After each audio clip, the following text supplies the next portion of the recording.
বেকার যুবকের পেটে লাথি মেরেছে, রেশনিং ব্যবস্থা চাল চুরি করে তার মন্ত্রী জেল খাটছে, শিক্ষামন্ত্রী জেল খাটছে এখনো পর্যন্ত। আর এই নির্লজ্জ মুখ্যমন্ত্রী তার ক্যাডাররা মিড ডে মিলে চাল ডাল পর্যন্ত বাদ দেয়নি।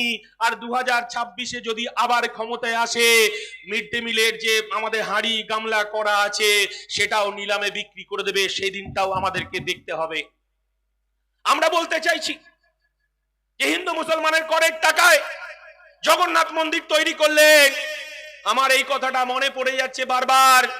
1992 সালে ভারতবর্ষের সংস্কৃতি, ভারতবর্ষের ধর্মনিরপেক্ষতা, ভারতবর্ষের ঐতিহ্য ধ্বংস হয়েছিল বাবরি মসজিদ ধ্বংসের মধ্য দিয়ে।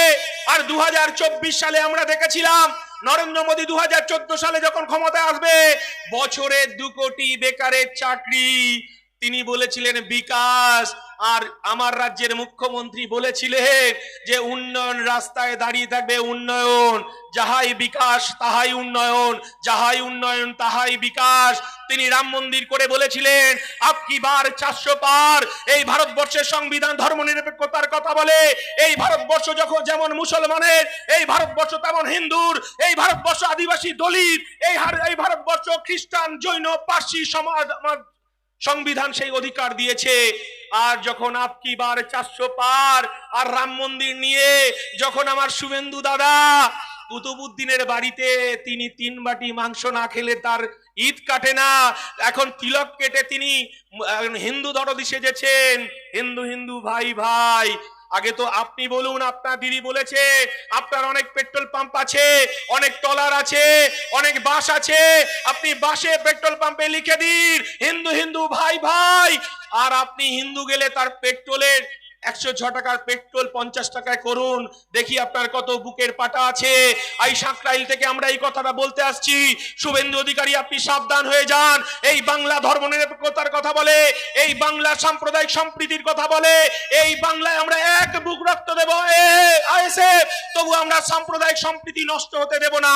এই কথা আমার ইন্ডিয়ান সেকুলার ফ্রন্টের পৃষ্ঠপোষক আব্বাস সিদ্দিকী বলেছেন।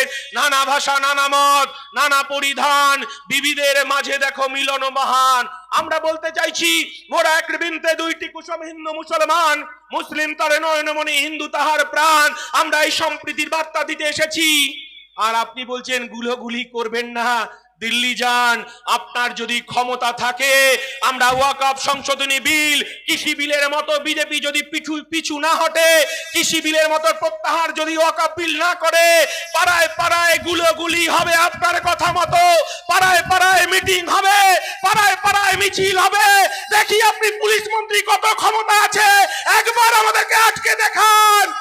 ওয়াকফ বিল যতক্ষণ না প্রত্যাহার হবে, এ মিছিল দিল্লিতে গিয়েই হবে। মমতা বন্দ্যোপাধ্যায়, আপনাকে দায়িত্বহীন ভাষায় শুনিয়ে দিতে চাই, বেশি কথা বলবো না, আর একটা কথা বলবো।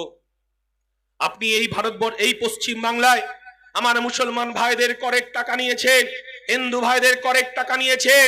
আমার দেশের প্রধানমন্ত্রী, আমার দেশের মুখ্যমন্ত্রী, তারা কি মন্দির মসজিদ তৈরি করবে?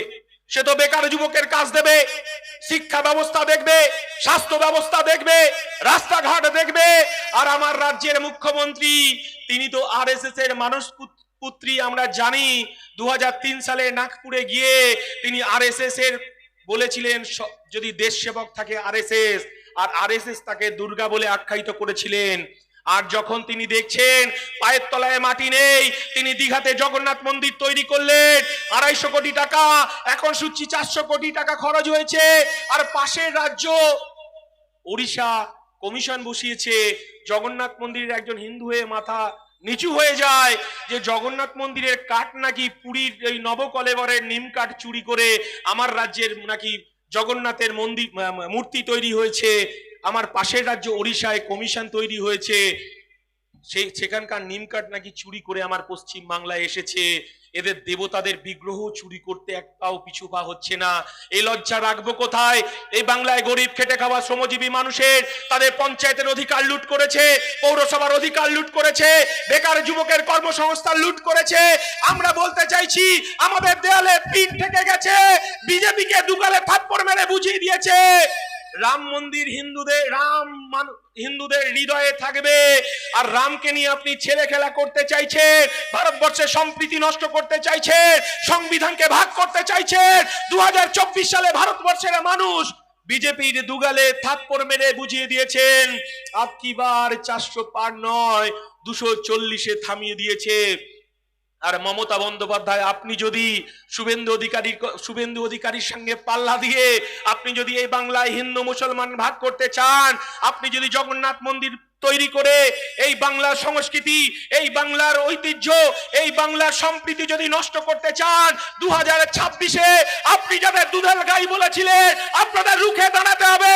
মমতা বন্দ্যোপাধ্যায়ের তৃণমূলকে দুগালে থাপ্পড় মেরে বুঝিয়ে দিতে হবে, এ বাংলা সম্প্রীতির বাংলা, এ বাংলা নেতাজির বাংলা, এ বাংলা রবীন্দ্রনাথের বাংলা, এ বাংলা কাজী নজরুলের বাংলা। এ বাংলাতে আমরা কোনোভাবে ভাগ হতে দেব না। একদিকে আমার দলের চেয়ারম্যান নওশাদ সিদ্দিকী, একদিকে বিশ্বজিৎ মাইতিরা, আমরা সামনে থাকবো। আমার সেনা প্রধান হিসাবে আমার নওশাদ সিদ্দিকী আগে থাকবে। এ লড়াই বাঁচার লড়াই, এ লড়াই আমাদের জিততে হবে, এ লড়াই আপনাদেরকে সঙ্গ দিতে হবে। এই কথা বলে সবাইকে আমার সংগ্রামী অভিনন্দন জানিয়ে আমার বক্তব্য শেষ করছি। নওশাদ সিদ্দিকী আমার সেনা প্রধান সামনে থাকবে। এ বাংলা সম্প্রীতির বাংলা, মোরা এক বৃন্তে দুইটি কুসুম, হিন্দু মুসলমান, মুসলিম তারে নয়নমণি, হিন্দু তাহারে প্রাণ।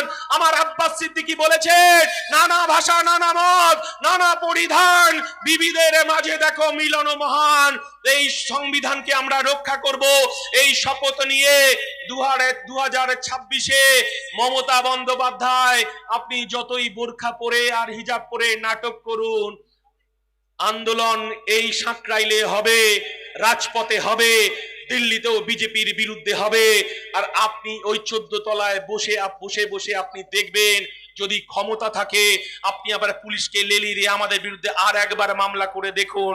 জয় হিন্দ, ইনকলাব জিন্দাবাদ, ইন্ডিয়ান সেকুলার ফ্রন্ট জিন্দাবাদ, নওশাদ সিদ্দিকী জিন্দাবাদ।